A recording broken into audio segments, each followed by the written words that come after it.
voy a presentar a los que me acompañan en esta mesa.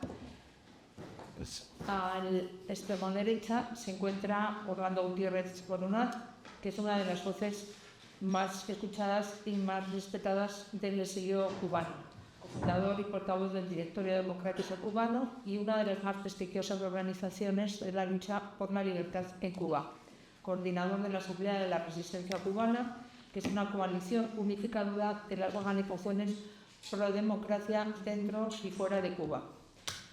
El doctor en Filosofía de las Relaciones Internacionales por la Universidad de Miami y tiene títulos de Comunicaciones y Ciencias Políticas de la Universidad Internacional de la Florida en Estados Unidos.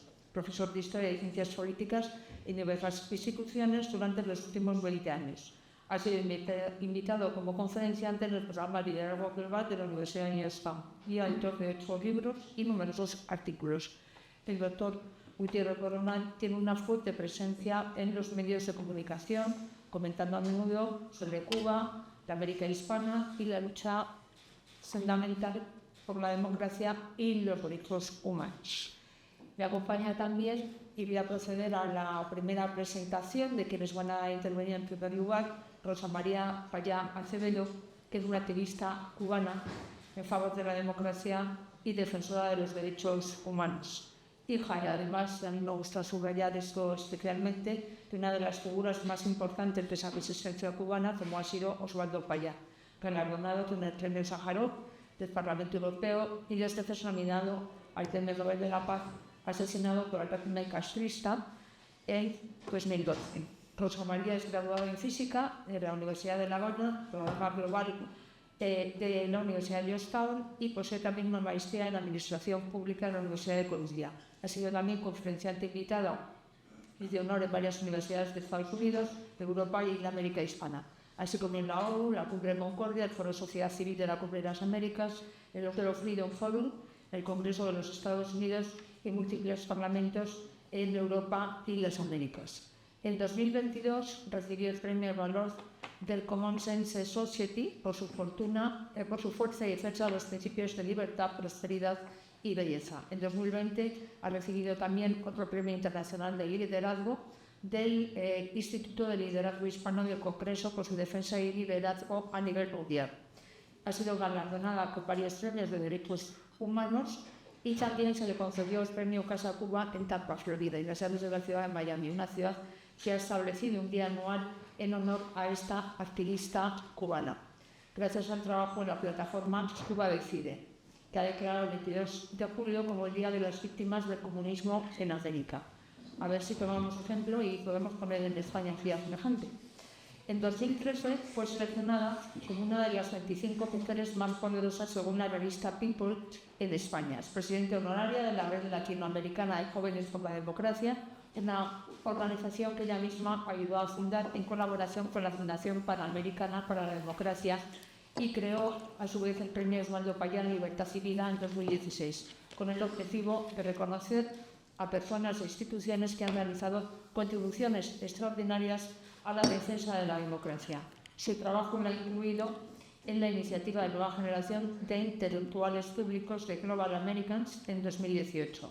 En los últimos años ha contribuido a varias publicaciones periódicas de relevancia global en el Washington Post y en la CNN.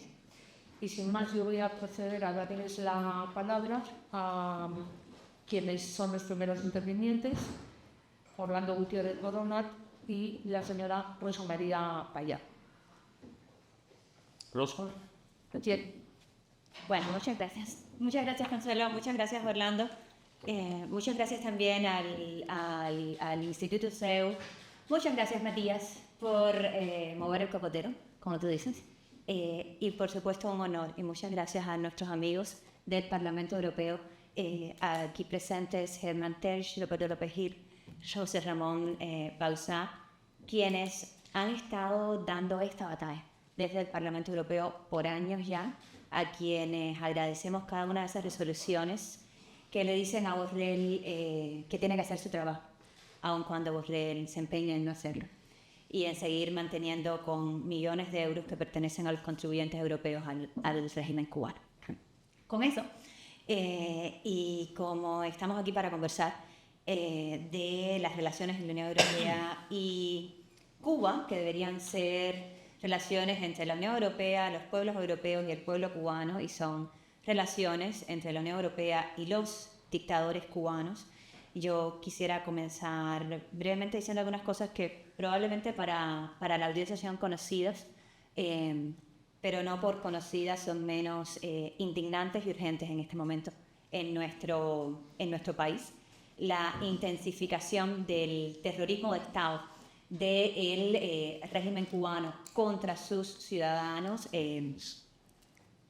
yo no voy a decir que es el peor momento de la historia de Cuba en términos represivos, porque la historia reciente, los últimos 64 años están llenos de terror en mi país, pero estamos, por ejemplo, en el día 20, acaba de salir de su huelga de hambre, un periodista independiente que probablemente ustedes no conocen por su nombre, se llama Carlos Michael Rodríguez Morales. ¿Cuál fue el delito de Carlos Michael? Postear en Facebook. ¿Qué le pasó antes a Carlos Michael? Bueno, cumplió 2 años de prisión y 10 meses por salir a caminar en el verano del 2021 gritando libertad junto a cientos de miles de cubanos en una manifestación pacífica. Estamos hablando de que el terror que vive la sociedad cubana en términos represivos en este momento es tal que no se puede ni poner un post en Facebook sin el peligro de terminar condenado. Hay más de 1.000 personas en prisión política en este momento, muchos de ellos en condiciones de tortura, pero la tortura física, la tortura psicológica que viven nuestros presos políticos está de alguna manera replicada en las calles cubanas en este momento. Mi país está en crisis, en una crisis profunda, tal y como ocurre con la represión. En mi país siempre ha habido hambre. En estos momentos la gente está muriendo como consecuencia de que el Estado, que está secuestrado hace 64 años por esta dictadura, no tiene cómo responder a las necesidades básicas de la ciudadanía, ni va a tener, no importa cuántas promesas le haga Putin a Díaz-Canel. En estos momentos el régimen cubano no tiene cómo satisfacer los sistemas más básicos, desde el sistema hidráulico y el riego de agua potable en las casas de los cubanos hasta el abastecimiento de energía eléctrica. En la mayoría de los hogares cubanos en este momento hay electricidad unas horas al día, 3 o 4, para que tengamos una idea de la dimensión del problema. Esto significa que los hospitales que ya estaban en franco deterioro, bueno, simplemente no pueden funcionar en su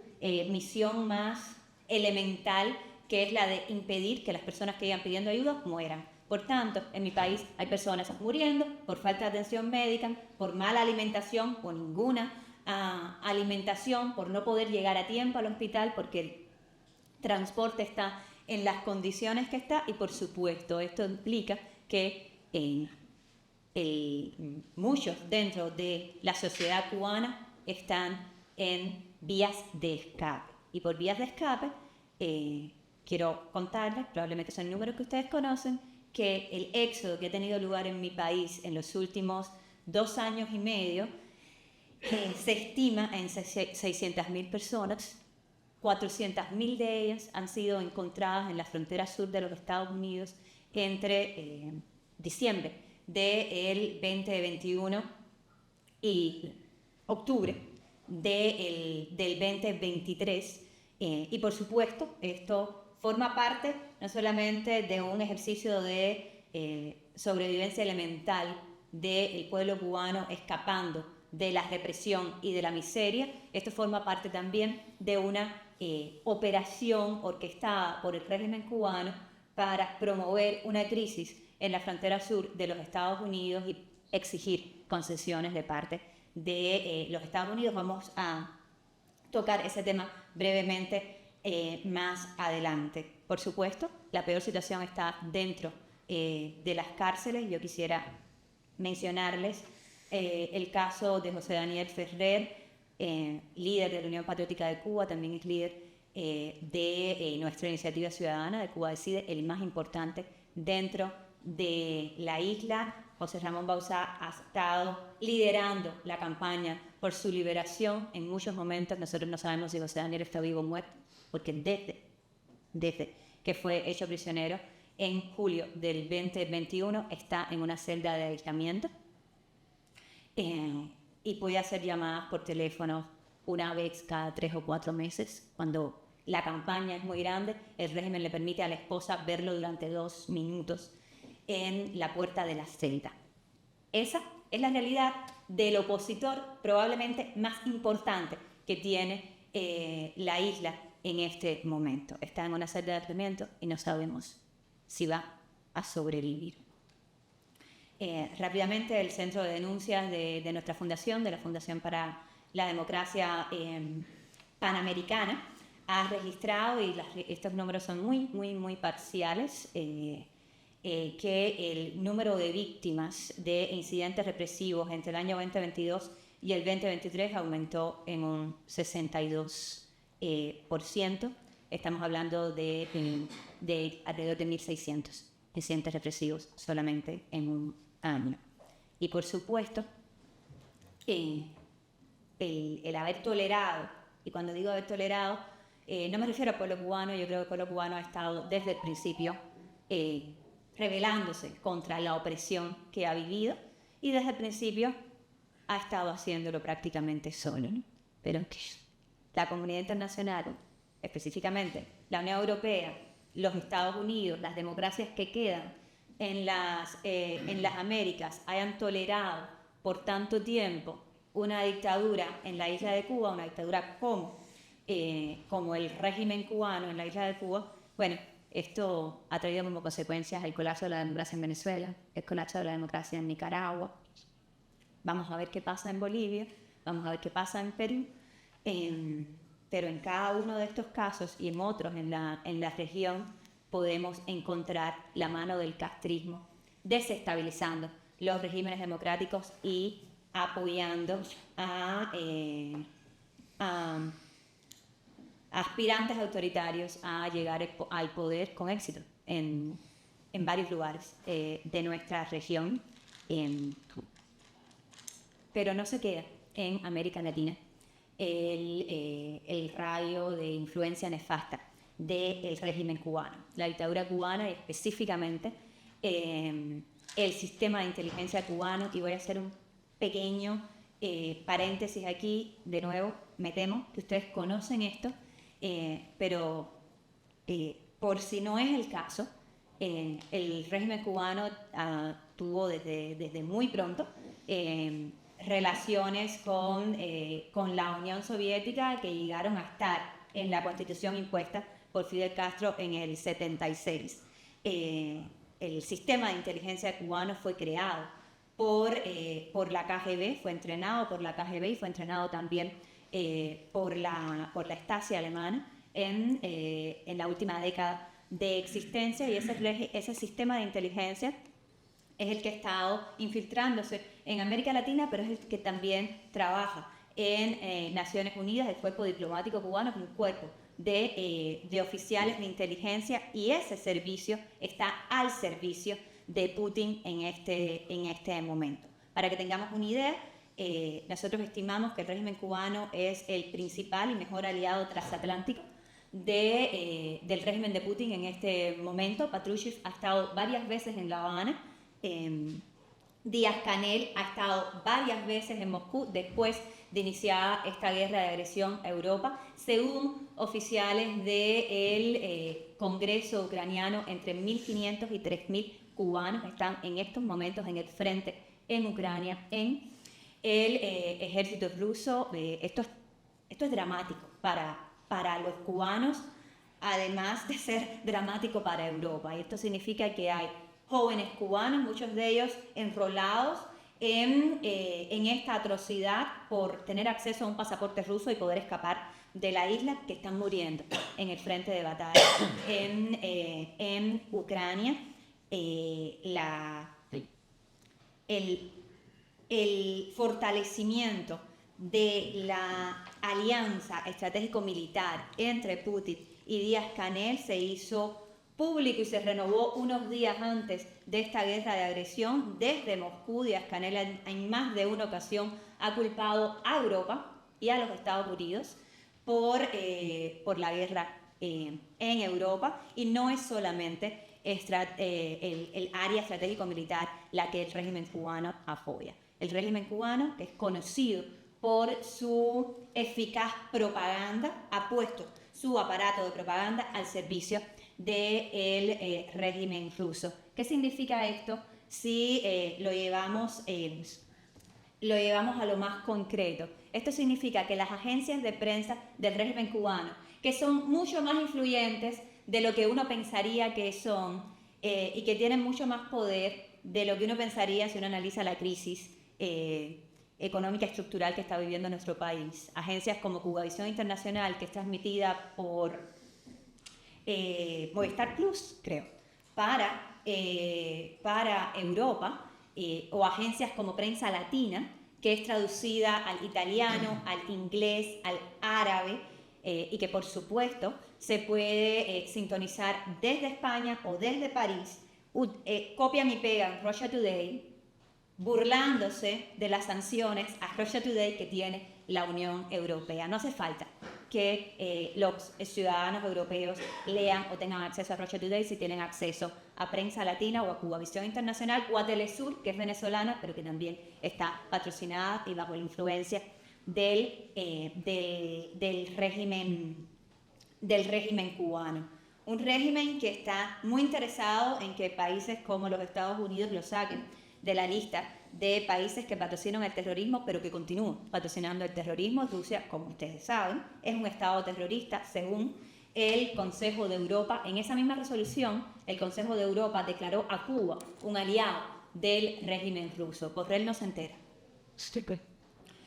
Porque continúa el financiamiento del régimen cubano gracias a las acciones de Borrell y al tratado que mantiene en vigor. Asimismo, el régimen cubano tiene relaciones de apoyo e incluso de apoyo público a organizaciones involucradas en Octubre 7, como el Frente Popular de Liberación de Palestina, como Hamas, cuyos representantes se reúnen con el embajador cubano en el Líbano después del 7 de octubre, y continúa, por supuesto, su injerencia en América Latina. No podría el régimen cubano manufacturar estas crisis migratorias con el objetivo de buscar sanciones de parte de Estados Unidos y por supuesto también de aliviar la presión interna y por supuesto también de desestabilizar Centroamérica, si no fuera gracias a su área de influencia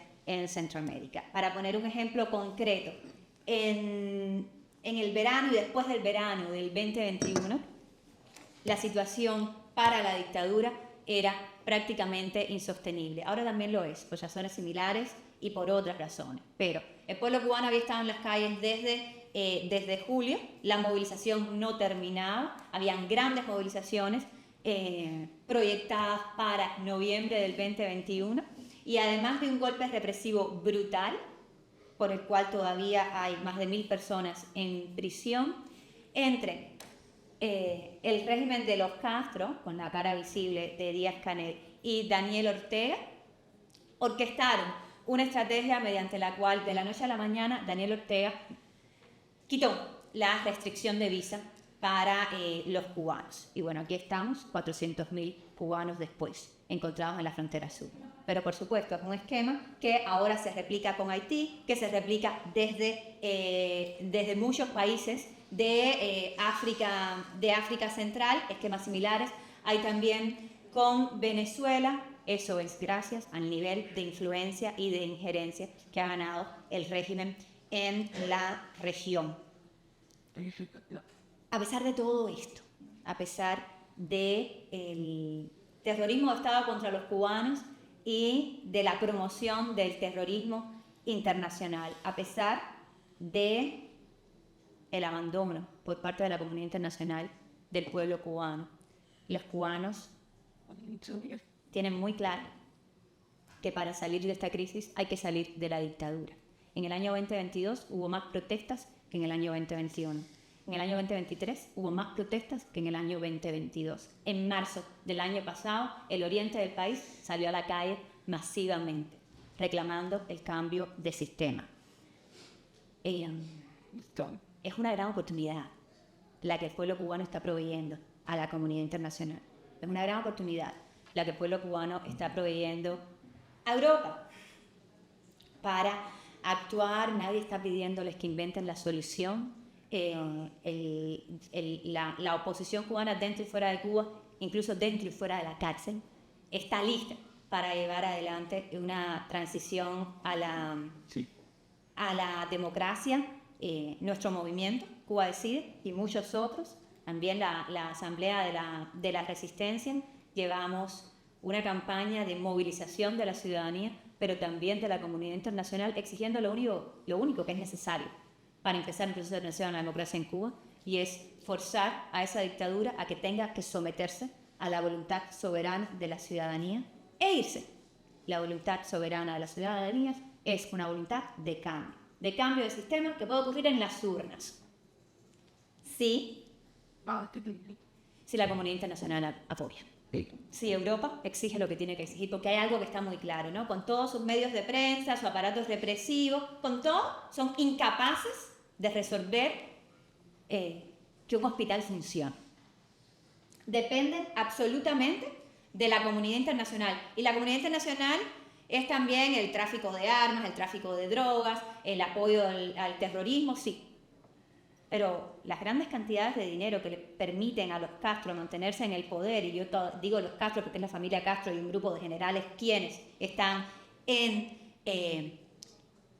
la cúpula del aparato de inteligencia que gobierna mi país, las grandes cantidades de dinero vienen de las democracias, no vienen de Norcorea, no vienen de Putin, vienen de la Unión Europea, vienen de Estados Unidos, vienen de las remesas de los familiares que no van a ver a sus familiares morir dentro de la isla. Así que son las democracias las que tienen que actuar. Y para terminar, que sé que me estoy demorando demasiado ya en llegar al punto, yo creo que está muy claro, yo no tengo que decirlo, nuestros amigos del Parlamento Europeo lo han dicho, y pero además lo han llevado adelante muy valientemente. Si hay solo una cosa que puede hacer la Unión Europea, que acabe de terminar el acuerdo de diálogo político y cooperación que mantiene al régimen cubano no solo con millones de euros, sino con una legitimidad que no merecen, que el pueblo cubano no les ha dado, como se las va a dar Borrell, como se las va a dar Pedro Sánchez, como se las va a dar Europa, si los cubanos no se la hemos dado. Pero hay más cosas que puede hacer Europa, ¿no? Europa tiene, y la Unión Europea tiene, un mecanismo global de sanciones contra criminales de lesa humanidad. Bueno, los generales cubanos son criminales de lesa humanidad, no solamente contra los cubanos, son criminales de lesa humanidad contra los venezolanos. De hecho, los venezolanos acaban de denunciar al régimen cubano frente a la Corte Penal Internacional. Los cubanos no lo hemos hecho porque no podemos, porque el régimen cubano nunca firmó el Estatuto de Roma, pero Venezuela sí lo hizo en un momento determinado. Y los venezolanos acaban de denunciar al régimen cubano porque el manual de tortura en las cárceles venezolanas es cubano.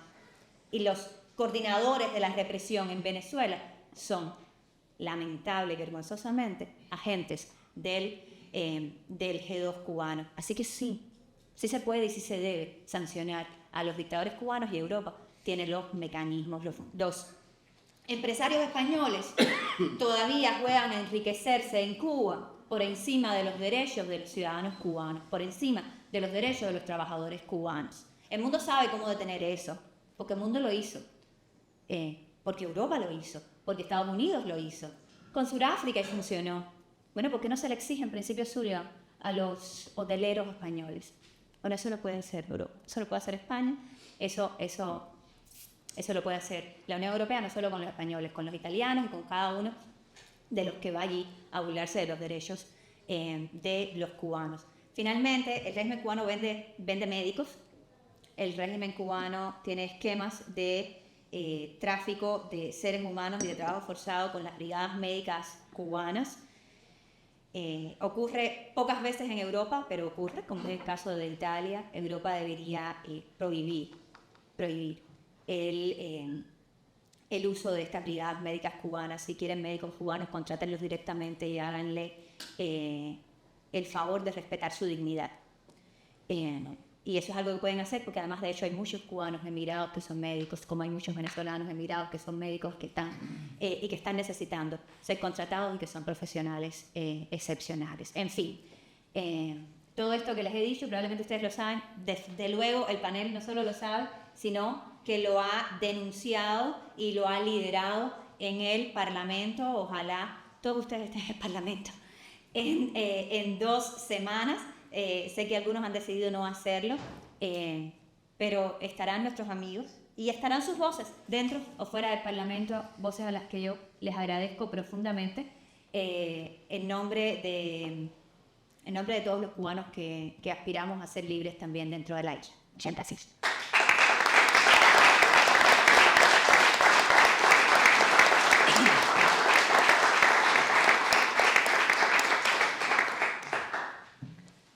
Muchas gracias, Rosa María, por tus palabras y testimonio. Yo tengo sangre cubana, de hace muchos siglos, vamos, de hace más de un siglo, pero tengo sangre cubana y lo tengo que decir. Por lo tanto, Cuba la llevo y mi familia siempre la lleva en el alma, ¿no? Y la desdicha del pueblo cubano es también nuestra desdicha. Y también la que nos espera, porque no seamos rapiditos. Yo tengo sangre española. Estamos hermanas. Tiene la palabra el señor Orlando Gutiérrez Coronas. Bueno, en primer lugar, es un honor estar aquí en este panel. Reitero las palabras de Rosa, habló por todos nosotros cuando le agradecemos a ustedes, parlamentarios, lo que han hecho por el pueblo de Cuba.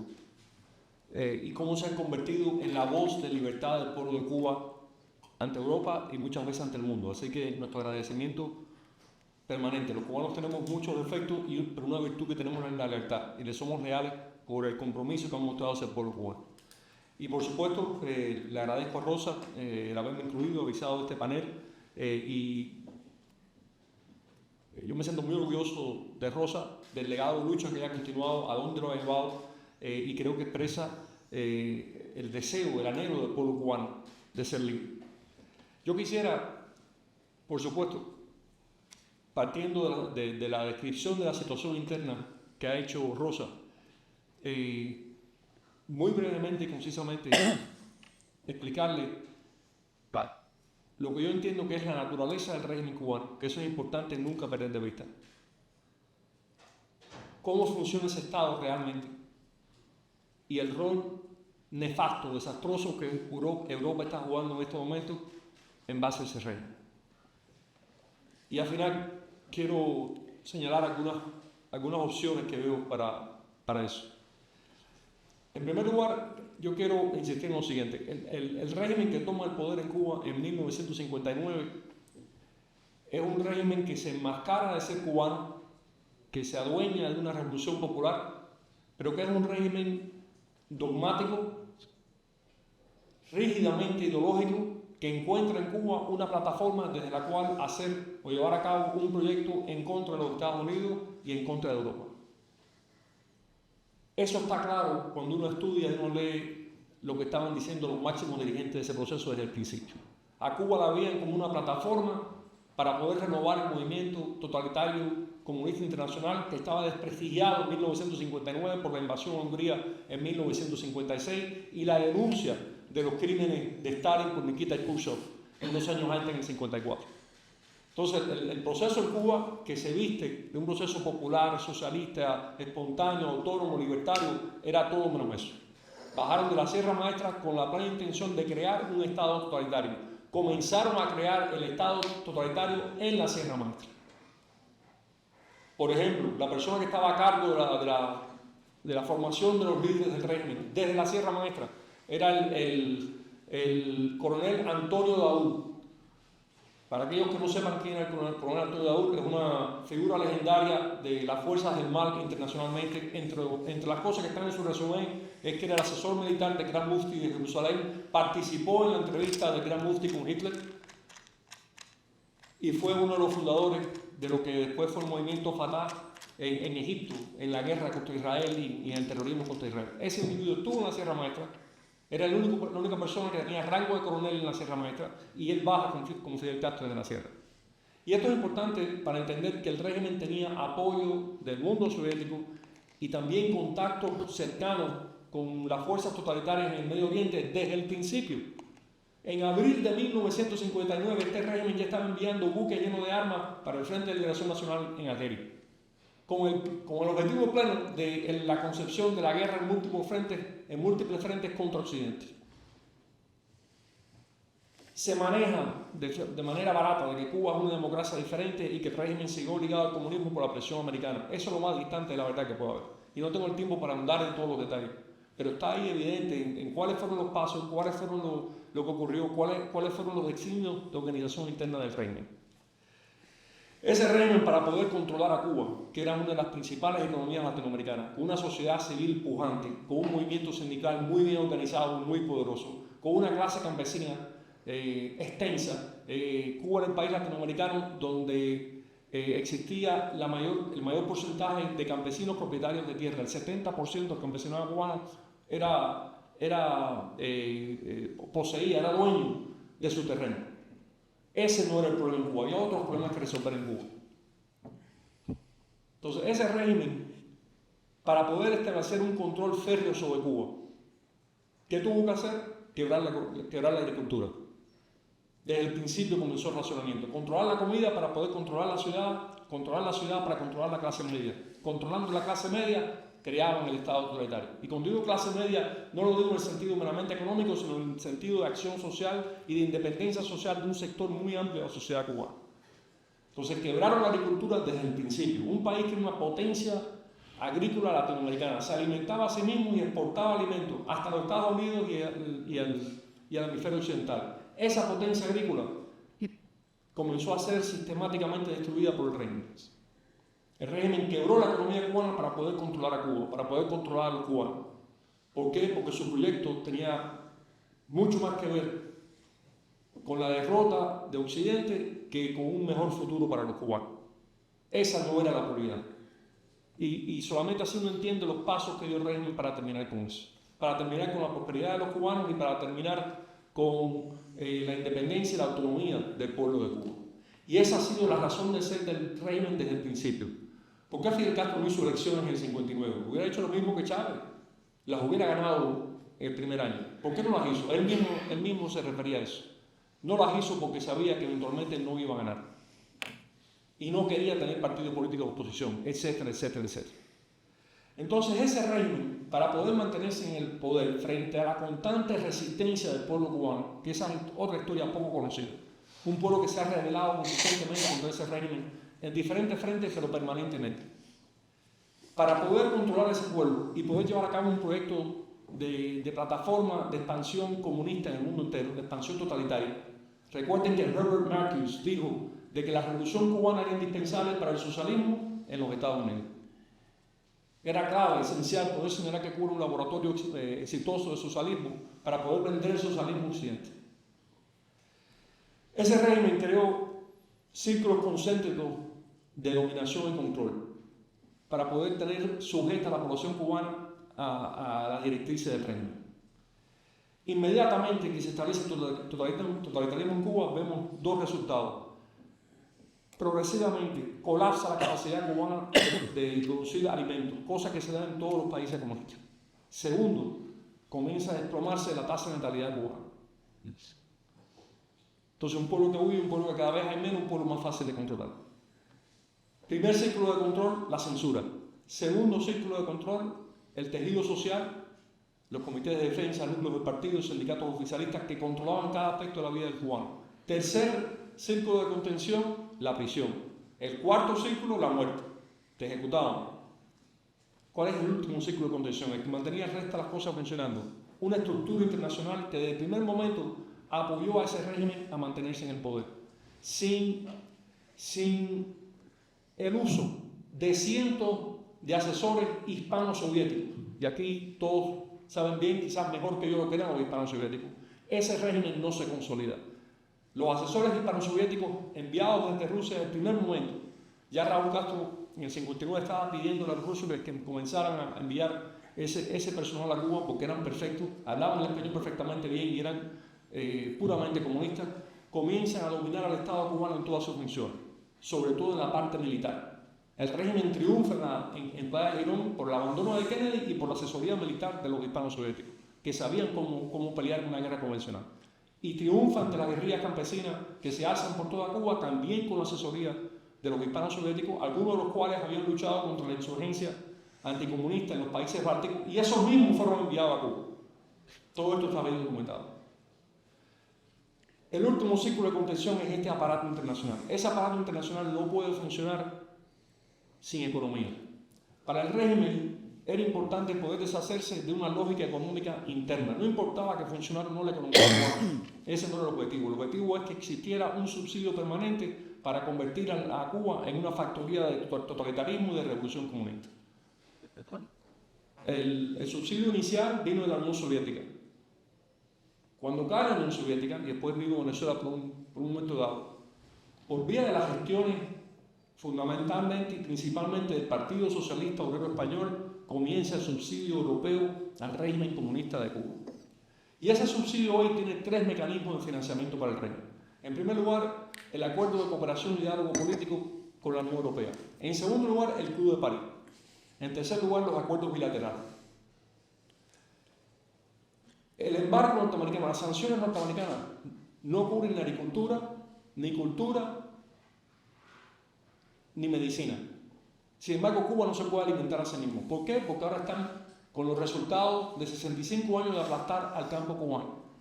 No pueden generar suficiente comida para alimentarse a sí mismo. Y eso lo dice el régimen. No lo decimos en Miami. Ellos son los que reconocen ese hecho. Entonces, ¿cómo compra la comida en Estados Unidos y Canadá el régimen? Lo compra con dinero europeo. Eso estaría bien, pero eso no es lo peor. Lo peor es que los organismos represivos del régimen, ese primer y segundo círculo de contención, han ido colapsando por la resistencia del pueblo cubano. El 11 de julio fue posible porque ya el pueblo ha rebasado, ha superado esos ciclos de control, lo cual es muy importante en un cambio. Miles de personas salen a la calle en Santiago de Cuba, o en Bayamo, o en La Habana, o en Nuevita, porque ya no está ese control que existía antes. ¿Cómo el régimen puede restablecer ese control? ¿Cómo puede volver a trincherar a sus mecanismos de control social? Con dinero. Les hace falta recursos. Entonces es increíble que la Unión Europea esté financiando a la Federación de Mujeres Cubanas. El nombre suena muy bonito, pero en realidad es un bizarro. Eso no es la Federación de Mujeres Cubanas, es la Federación para el Control de las Mujeres Cubanas, en todos los aspectos de su vida y para el control de la población. Y le puedo seguir citando ejemplo tras ejemplo de instituciones clave del régimen financiadas por el dinero europeo. Pero además, ¿quién audita ese dinero?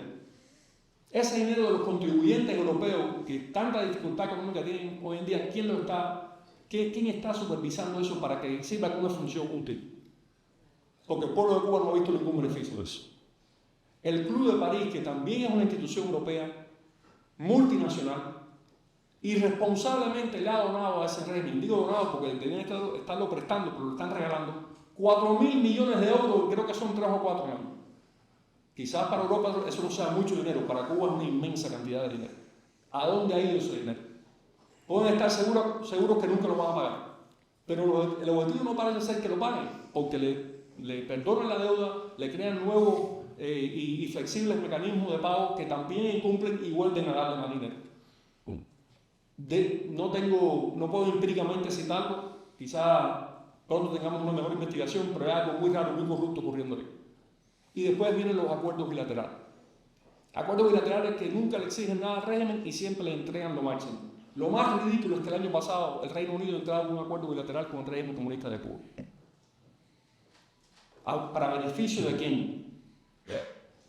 Lo que sí vemos que el rol internacional de ese régimen, que es la razón de ser del régimen, esa labor de parásito feroz, eso ha continuado. Ese régimen, a pesar de que le debe miles de millones de euros a Europa, cada vez moviliza más cubanos para la guerra en Ucrania. Comenzaron unos cuantos cientos, después eran 1.500, después 3.000, la última cifra son 5.000 cubanos peleando en Ucrania. Y les aseguro que después de la visita de Díaz-Canel a Moscú la semana pasada, donde le deseó éxito a la operación militar especial, con esas palabras, pronto tendremos 10.000 cubanos peleando contra el pueblo de Ucrania, bajo órdenes rusas. Pero además, ¿qué va a pasar en ese Esequibo? ¿Quiénes son los asesores militares del régimen venezolano?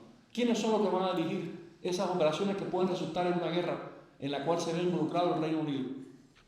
Son los cubanos. ¿Quién aplastó, quién le dio asesoría clave al régimen de Maduro y al régimen sandinista para aplastar los movimientos populares de cambio en esos países? En el 2018, ¿quiénes fueron esas figuras que organizaron la resistencia sandinista para que Ortega no cayera? Los presos políticos nicaragüenses liberados me han contado a mí, Félix, por ejemplo, Félix Maradiaga, de que los que lo interrogaban tenían un acento cubano inconfundible. Sobre todo si somos de La Habana, los cubanos hablamos de una manera que es muy distinta al resto de América Latina. Entonces, esos ciclos de control financiados por Europa lo que están haciendo es desestabilizando a Europa, porque están financiando a un régimen, no que es un aliado de Moscú, es un subordinado histórico de Moscú. Cualquiera que sea la bandera que levante Moscú, roja o blanca, ellos siguen las directrices de Moscú y han enviado a cubanos a todas las guerras de Moscú.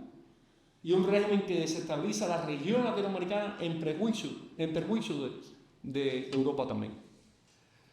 Yo creo que la existencia de esta política de entrega y regalo de dinero al régimen es nefasta para Europa. Yo creo que debe suspenderse de lo antes posible.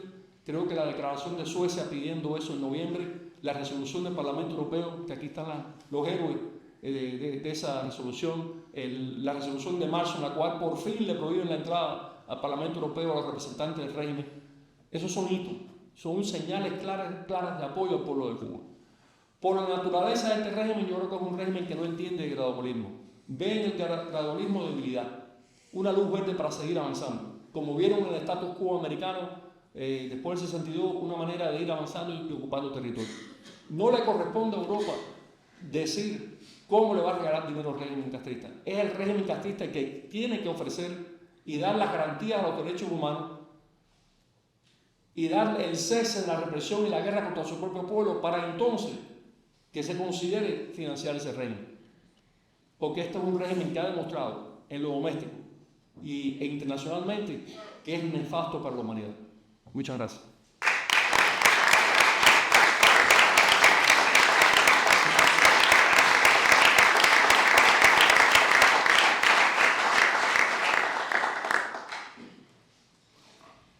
Empezamos ahora con la segunda tanda de intervenciones, con la intervención de los 3 europarlamentarios que han defendido la realidad del pueblo cubano en el ámbito de la Unión Europea. Estamos nosotros pueblo Lopencí, europarlamentario del grupo parlamentario del Grupo del Partido Popular, empresario político venezolano, integrado en ese Partido Popular desde las elecciones del 2019, donde su trabajo ha sido clave para la toma de decisiones respecto de la situación política de Venezuela y la denuncia de las violaciones de los derechos humanos a nivel global. Estudió Gobierno y Economía en la Universidad de Columbia en Nueva York y tiene una maestría también en Finanzas en la Universidad de Pensilvania. Ha sido fundador del programa de becas Grama Historia Ayacucho en 1974 y presidente de la fundación con el mismo nombre en 1989. Ha tenido una labor importante como periodista, como miembro del Consejo Editorial y del diario venezolano El Nacional, en el que, mediante sus artículos entre las fechas de 2014 y 2018, ha reflejado a modo de crónica la profunda crisis venezolana de ese régimen desde su creación. Estos artículos forzaron su exilio del país hispanoamericano, pues ya sabemos, y su traslado a España, país que le concedió la ciudadanía en 2015. Padre del líder del partido venezolano, Voluntad Popular, Leopoldo López Mendoza, y que es considerado una de las grandes figuras de la oposición al régimen chavista. Voy a hacer una presentación de todos y luego tiene lugar lo que vamos a entender de una forma dinámica como una mesa redonda en la que van a hablar de cuáles han sido la defensa de ese pueblo cubano dentro de la Unión Europea. Nos acompaña también Germán Tertsch, europarlamentario del Grupo de los Conservadores y Reformistas Europeos en la Eurocámara. Se incorporó a la agencia EFI, donde comenzó su larga andadura por todos los países en Europa Central y Oriental, detrás del telón de acero, donde ha visto precisamente cómo se desenvolvían esos regímenes comunistas de cuya caída fue testigo directo. En 1985 se incorporó al diario El País, periódico para el que trabajó como corresponsal en Bonn y Varsovia, en la Guerra de los Balcanes y en todo el este de Europa. Entre los años 1993 y 1996 fue su director del diario de la Exposición Giovinian. En 2007, y por discrepancias con la dirección, abandonó definitivamente el medio, incorporándose con la columnista y enviado especial en el periódico ABC. Ha colaborado a lo largo de toda su vida profesional con la mayoría de los medios de comunicación nacionales, radios, televisiones, desde las series radios de Canal Plus, Antena 5, Antena 3. Por su labor como periodista ha recibido numerosos premios y ha escrito también libros políticos y novelas. Desde 2019, su grupo parlamentario del grupo Vox y se incorporó al grupo de los conservadores y reformistas europeos, como hemos señalado con anterioridad. Presidente del Grupo de Acción Política también, enfocado en las relaciones entre los países europeos e iberoamericanos. Nos acompaña también José Ramón Pauza, europarlamentario del Grupo René Euro, político mallorquín y europarlamentario del Partido Ciudadanos, integrado en ese grupo europarlamentario desde 2019. Licenciado en Farmacia por la Universidad Complutense de Madrid, afiliado al Partido Popular desde 1996, comenzando como concejal de la oposición en el municipio mallorquín de Marrakech. Desde 2005 a 2011 fue alcalde del mismo municipio y en 2011 fue investido presidente de las Islas Baleares, presentado como candidato por las listas del Partido Popular hasta 2015. Desde 2015 a 2019 ha sido senador de la 11ª legislatura de España en el Grupo Parlamentario Popular. Hasta su ruptura con ese partido en 2019 y su incorporación en las listas europeas del Partido Ciudadanos. También ha sido presidente de la delegación española de la Unión por el Mediterráneo desde 2016 a 2019 y es el jefe reservista del Ejército Español. Y sin más, yo les daría la palabra. Me da igual el que quiera, Herman. Yo voy a ser muy breve, sí. ¿Empiezo yo? Eres mayor, Leopoldo? Privilegio que no quiero. Venga. Bueno, muchas gracias a todos por estar aquí. Muchas gracias, Consuelo. Y muchas gracias a Rosa María y a Orlando, que se han venido a Europa a hablar de esto. Sé que has estado en el Senado italiano, se están haciendo avances que no se habían hecho en muchos años, que no se habían hecho porque ha habido una colaboración masiva con el régimen por parte de todos,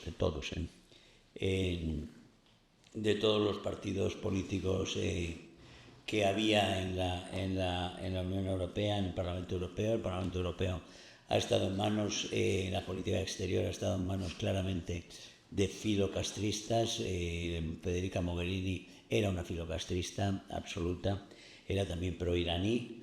Lo mismo le pasa a Borrell, es prácticamente el mismo perfil, es un perfil de defensa a ultranza de la dictadura cubana y defensa a ultranza de la criminal dictadura de los mulás. Que por qué lo hace, eso cada uno puede tener sus opiniones al respecto. Hay quien piensa que es vocación, hay quien piensa que es una agenda privada, pero en todo caso eso ha funcionado así bajo la alianza de los partidos que gobiernan y que han gobernado la Unión Europea durante estos últimos 60 años.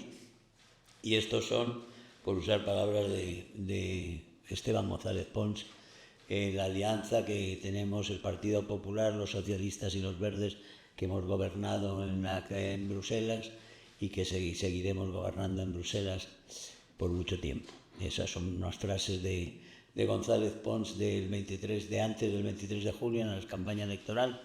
Están en todas las redes y dicen mucho de por qué las causas de los grandes desvaríos de la Unión Europea, que hay en todos los campos, desde la agricultura con el Pacto Verde a muchos otros, pero desde luego en el caso de la política exterior.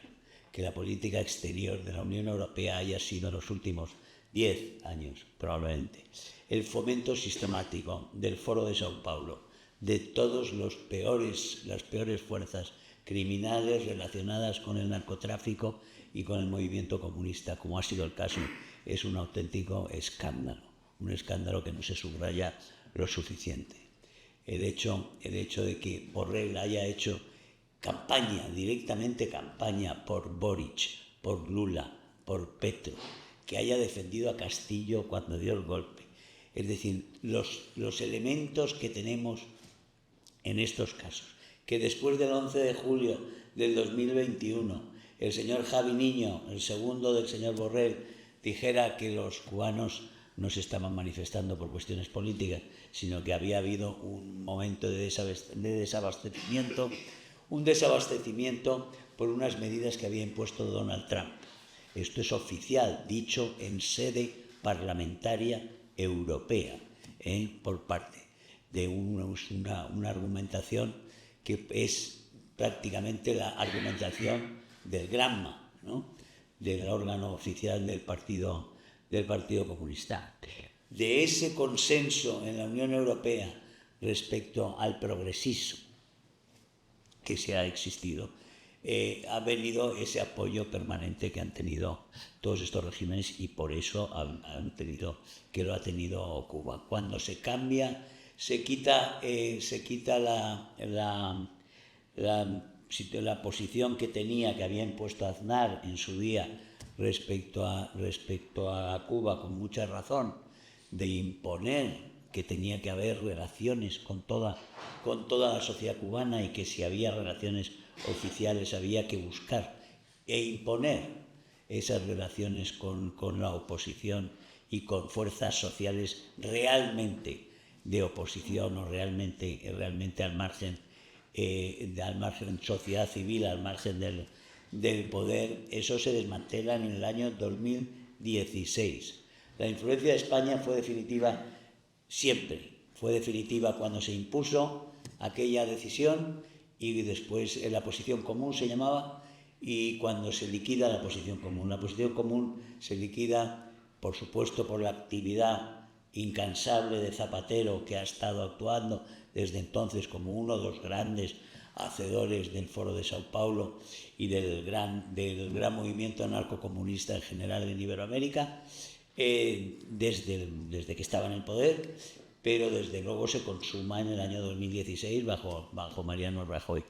Es decir, aquí han pasado cosas muy graves, ha habido esta complicidad absolutamente enorme, y se ha producido con la complicidad o con la indolencia de todos los partidos que había.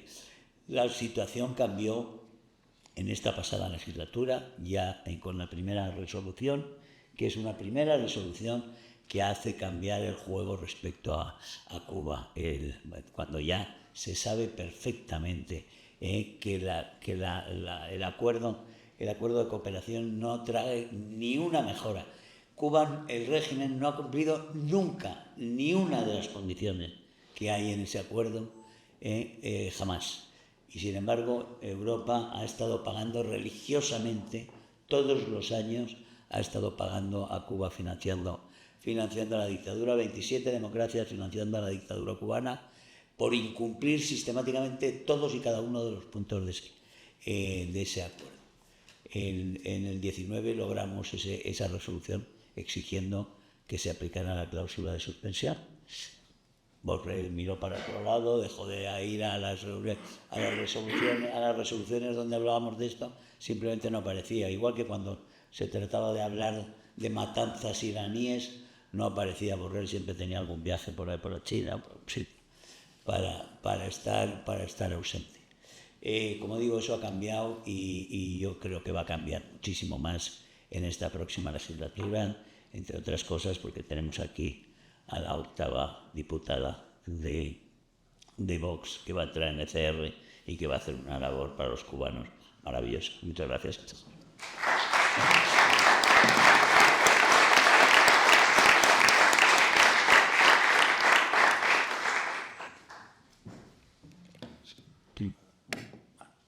Doblemente.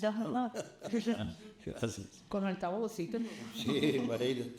Bueno, muchas gracias primero, Consuelo. Muchas gracias al Instituto de Estudios Americanos CEU. Gracias a Rosa, Rosnaldo. Para mí es un privilegio sentarme en el mismo panel con dos personas que me han acompañado en el Parlamento, a quienes les reconozco su entrega, su valentía la defensa de los derechos humanos y particularmente los derechos del pueblo cubano. Si alguien quiere enterarse de lo que pasa en Cuba, bueno, yo creo que el que no se entera porque está ciego, está sordo o realmente ya pasó de esta tierra a un estado celestial o infernal. Hay un libro que me ha impactado muchísimo, un libro que ya tiene un tiempo, no es nuevo, pero lo recomiendo mucho a quienes quieran enterarse de lo que es la realidad cubana. Está escrito por un joven argentino que creció en Cuba. Su padre es un periodista argentino que fue a entrevistar a Fidel Castro en la Sierra Maestra, se enamoró de la revolución y quedó encargado por parte de Fidel para crear la agencia internacional de prensa en Cuba durante mucho tiempo. Este joven, hijo de este periodista, creció desde niño en La Habana. A la muerte de su padre fue enlistado en las redes de activistas comunistas cubanos y pasó mucho tiempo siendo espía, siendo guerrillero y finalmente terminó siendo yerno de uno de los dos generales que fueron fusilados por haber sido acusados de haber traficado con drogas, con marfil, con dinero falso. Todos recuerdan pues el fusilamiento del general Ochoa y el general Del Pino. Este joven publicó, se llama Jorge Mesotti, un libro que se llama Del furor y la furia. Si alguien quiere dudar de que las cosas que se dijeron sobre el tráfico de drogas, de marfil, de dinero falso, eran mentiras, que lean el libro. Lo confiesa él. Lo hacían, por supuesto que lo hacían, pero lo hacían por instrucciones del régimen cubano. Era una actividad oficial y se traficaba con las valijas diplomáticas. Cosa que el mundo entero lo sabe. No hacemos nada. Pero el mundo entero sabía lo que pasaba en el año 59, 60, 61, 62, 63, etc., con los fusilamientos con juicios populares, una violación total a los derechos humanos. Al mundo no le importó. Yo creo que la hipocresía de las democracias occidentales existió y existe, al punto tal de que personajes que fueron reconocidos incluso con un premio Nobel, como el Gabo García Márquez, no solamente admiraba a Fidel, sino que Fidel le regaló una casa, vivía a plenitud en La Habana, nunca denunció la violación de los derechos humanos en Cuba, no, porque eso es otro problema. O sea, hablar de los problemas de Cuba, yo creo que ya Rosa lo dijo, Orlando también, yo creo que todos sabemos de la trata de seres humanos que existen en la isla con el mundo occidental. Sabemos de los ejércitos que se han enviado en el pasado y que hoy, como bien lo dijo Rosa antes, están en Ucrania, pero estuvieron, lo supo todo el mundo, en Angola. Se enfrentaron a fuerzas surafricanas. Todo el mundo sabía que los generales y los soldados eran cubanos. Nunca hicimos nada. ¿Qué ha pasado con las misiones médicas? Que incluso no hace mucho, menos de 2 meses, ¿no?, las Naciones Unidas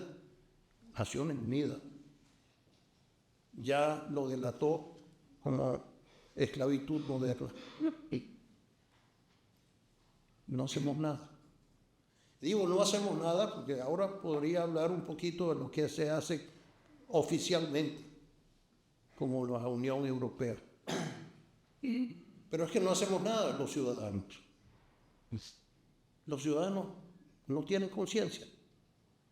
¿O es que esos millones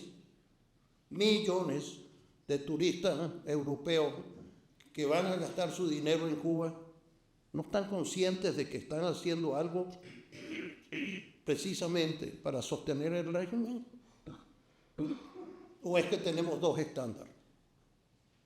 Estamos hablando de millones, incluso millones de españoles, pero también millones de italianos, centenares de canadienses, para no dejarlo todo en Europa. ¿Qué les pasa? ¿Qué nos pasa cuando compramos un puro? ¿Pensamos que estamos haciendo bien? ¿O no pensamos en el labor esclavista? Creo que todas estas cosas hay que elevarlas, no solamente, como bien lo decía Germán, a exigirle a nuestras representaciones oficiales otro comportamiento. Hay que exigirle a los ciudadanos europeos, si es que creemos en los derechos humanos, si es que creemos en la justicia, si es que creemos en la libertad, que cambiemos la mirada que tenemos hoy en nuestro comportamiento con Cuba. A nivel oficial, sí, es verdad, hemos venido reclamando desde el Parlamento Europeo un comportamiento que es particularmente hipócrita. Hemos firmado, la Unión Europea, un acuerdo en el año 17, llamado el Acuerdo de Diálogo Político y Cooperación, mejor conocido como el ADPC.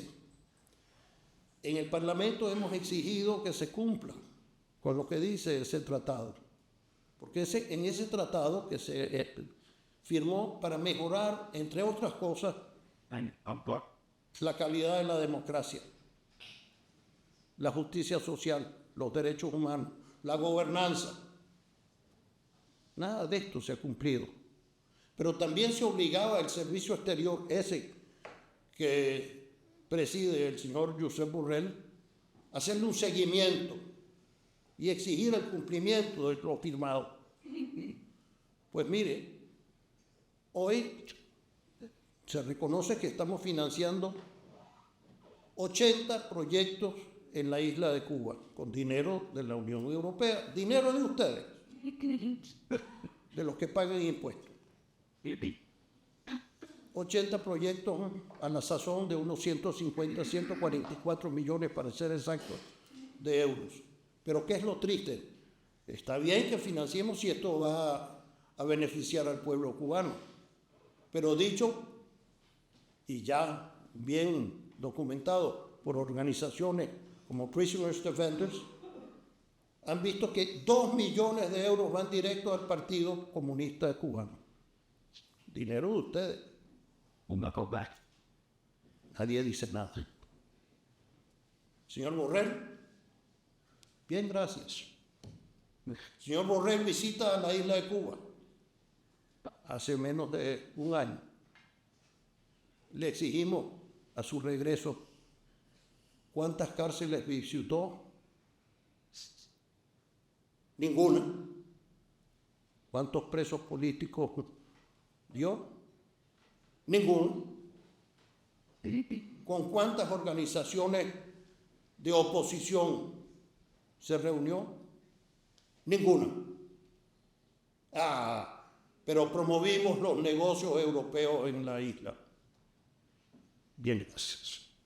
Señores, yo no quiero seguir porque ya todo está dicho. Tenemos que hacer algo, sí, pero no desde las instituciones, desde los ciudadanos. El comportamiento de cada uno de los españoles, de los italianos, de los alemanes, con respecto a Cuba. Y por supuesto, exigirle a nuestros representantes que también honren los tratados, es decir, exijan que se cumplan, no solamente se firmen y se dé el dinero, sino que se dé el dinero y se exija el por qué se dio el dinero y para qué se dio el dinero. Muchas gracias.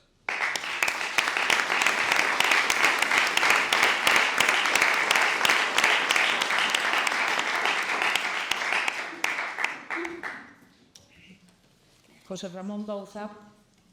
Sí, muchas gracias y primero agradecer la invitación, Consuelo, al CEO, al Instituto y, como no, un placer, querida Rosa María. La última vez que nos vimos nos despedimos en un aeropuerto, en Washington, y nos hemos vuelto a ver, tenemos en contacto y esto. Orlando, también un placer saludarte y a todos.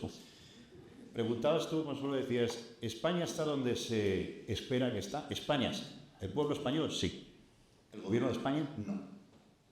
Hay que decirlo muy claro, porque muchas veces, sobre todo los que viajamos mucho y estamos mucho tiempo fuera, hablan de España y asimilan España con el gobierno de España. El gobierno de España tiene la representación que se le ostenta, otra cosa es que ejerza la que le corresponde, que es muy diferente, muy distante y a veces muy avergonzante. ¿Qué hemos hecho? Yo la verdad es que es un lujazo estar con Ferman y con Leopoldo. Hemos trabajado amplia, intensa, forma unida, con la acción de los dictadores. Muchos regímenes, y en este caso, que hoy nos ocupa, el de Cuba. Pero lo que es imprescindible es la supresión inmediata del acuerdo de asociación. Eso es imprescindible, inmediato. Rosa, yo hicimos hace unas semanas un vídeo solicitando eso. Pero eso todavía pone en duda. Y piensa que la ruptura del acuerdo de asociación significa o implica la pérdida de oportunidades para el pueblo cubano. Eso es un simple chantaje, un vergonzoso chantaje, que nos cansamos de decir que precisamente el acuerdo de asociación está financiando de una forma absolutamente no indirecta, sino directa. Es imprescindible que además las instituciones seamos contundentes con el ejercicio de nuestra responsabilidad. Se ha hablado del señor Borrell. Una de las buenas cosas que va a pasar cuando acabe esta legislatura es que el señor Borrell va a dejar de ser el alto representante.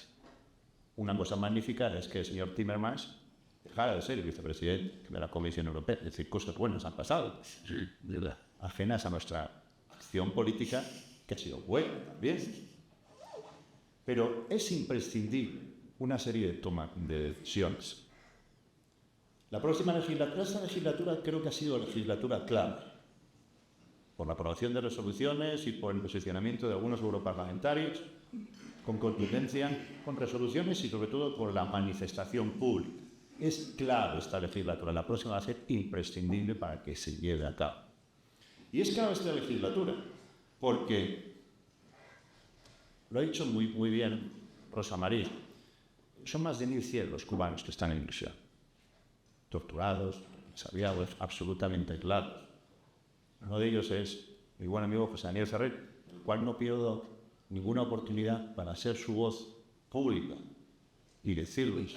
Estuvimos hablando con Rosa María, creo recordar, era en marzo, el 16 de marzo, porque surgió el rumor terrible de que había sido asesinado en la cárcel. En algunos nos sorprendió. Estuvimos sin noticias suyas durante 48 horas. A las 48 horas supimos que seguía vivo en un estado absolutamente, como todos podemos imaginar, terrible. Yo hablo con la familia continua constantemente.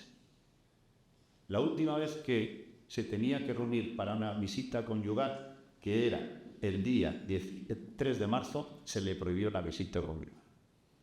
La última vez que tenía una visita familiar, que fue el 6 de mayo, también se le pidió la visita familiar. Visitas que duran escasos 2, 3, no más de 5 minutos. Esa es la realidad del principal líder de la oposición. Y estamos obligados, todos los que estamos trabajando por la libertad, en este caso por la libertad de Cuba, de ser su voz.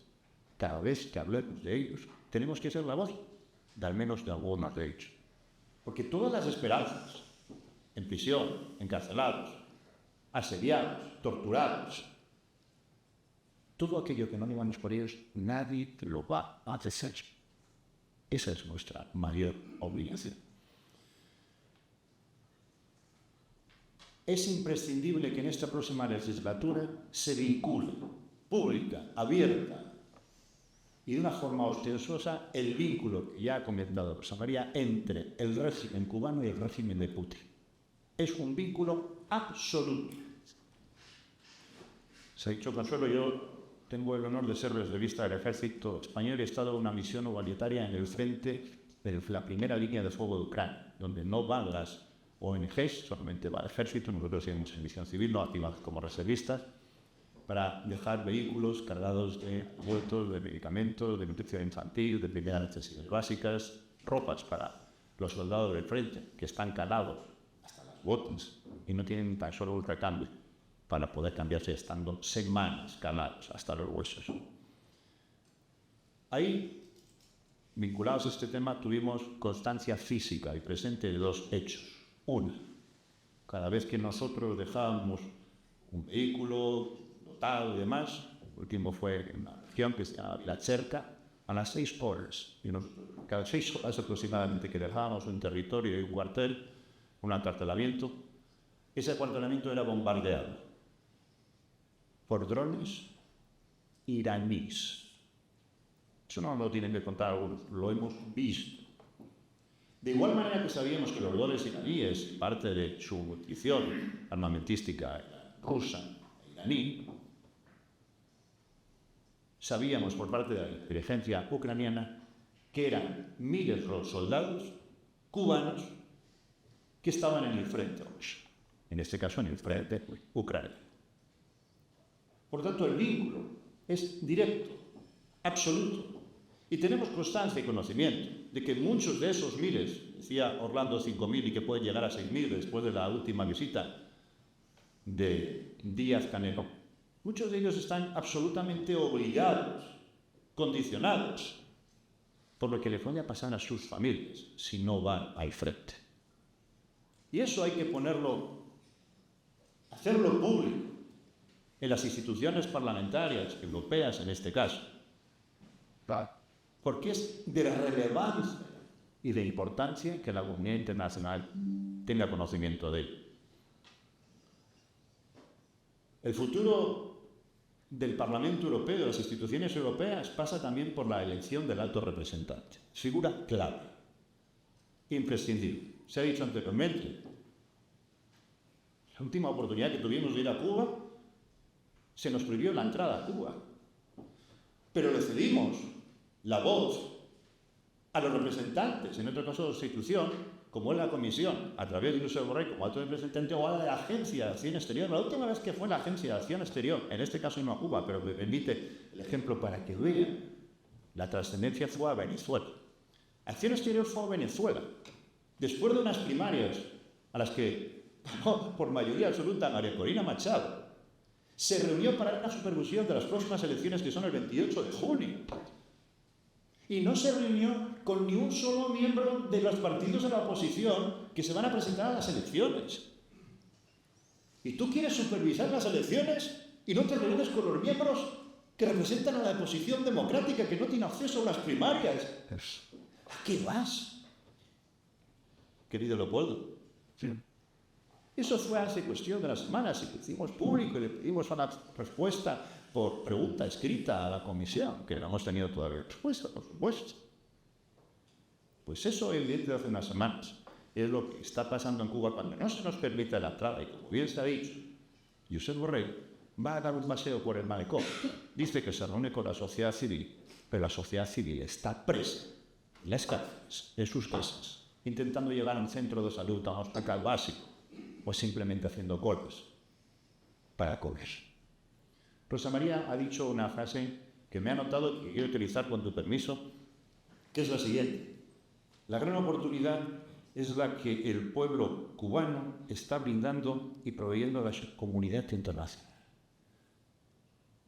El 11 de julio del 2021, el pueblo cubano salió como nunca a la calle, desde el año 59, a manifestarse porque tenía, en una frase, no tenía nada.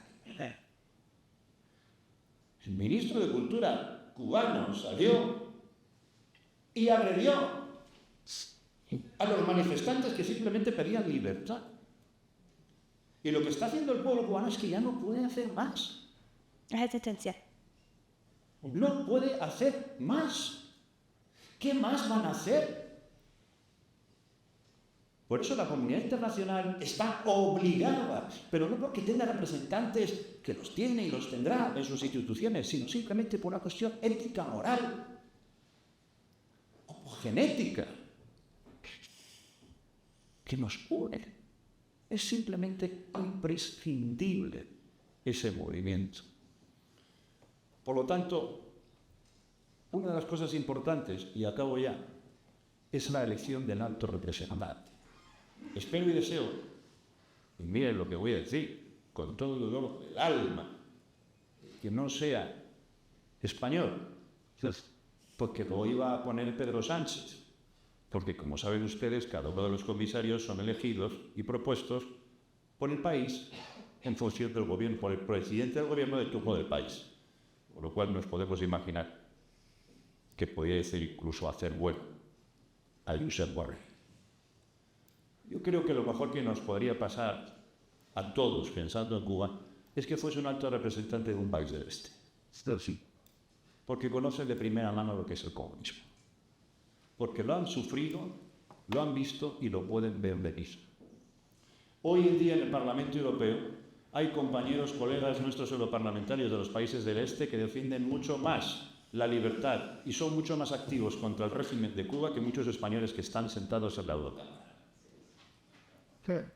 Desgraciadamente. Algunos son conniventes hasta tal punto que no solamente no cuestionan la dictadura, sino que defienden todo lo contrario y que nos avergüenzan a todos, respetando absolutamente la diferencia de opinión, ideología, el que estén presentes en esa sala. Por lo tanto, creo que sería una gran oportunidad para todos los regímenes totalitarios, para estar en contra de esos regímenes con la lucha, que fuese un alto representante del país, de cualquier país del este, que haya pasado por un régimen desgraciadamente comunista, porque nos aseguraría que esa lacra se ampliara. Y acabo, de verdad, con 2 puntos. Somos muchos, estamos presentes en esta sala y en esta mesa, los que hemos dicho que es imprescindible la auditoría de las cuentas y el destino final de la noticia económica que mandan ustedes de Europa. Imprescindible. Cuba, con hechos manifiestos, y en Israel. Pero no quiero dejar tampoco pasar por alto con la nutrición a la UNRWA, que hemos visto que en el cuartel general, la UNRWA, en sus suelos, estaba el cuartel general.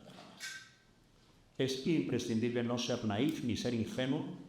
Yo quiero pensar que tengo una parte de ingenuidad que no quiero perder, que hay gente que no lo sabía o que no quisiera verlo. Hay hechos que son tan absolutamente claros que no pueden ser cuestionados. Es imprescindible esa auditoría. Así que a los que vayan a seguir el Parlamento, los deberes no son pocos, pero intensos. Germán, que vas a estar tú ahí representando, entre otras muchos españoles, sabe lo que hay que hacer, pero algunos te lo recordamos, aunque no hace falta. Pero, repito, de la misma manera que intervine inicialmente, el pueblo español está donde toca. Lamentablemente, el gobierno de España está en las antípodas y en demasiadas ocasiones, como hemos visto últimamente con conflictos diplomáticos, Marruecos, Argelia, Israel, Argentina y otros, no solamente no están, ni se les pega, y a veces, Buenas gracias.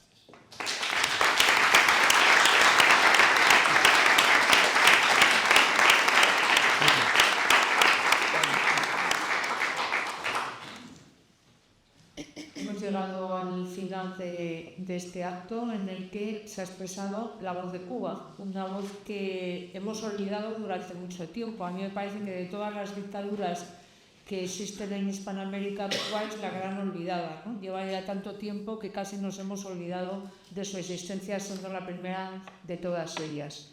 Y yo me quedaría simplemente con 2 ideas. La apelación a la ciudadanía, porque no podemos ser responsables ni cómplices, ni encubridores tampoco, de todo lo que se está produciendo y de lo que se sigue produciendo.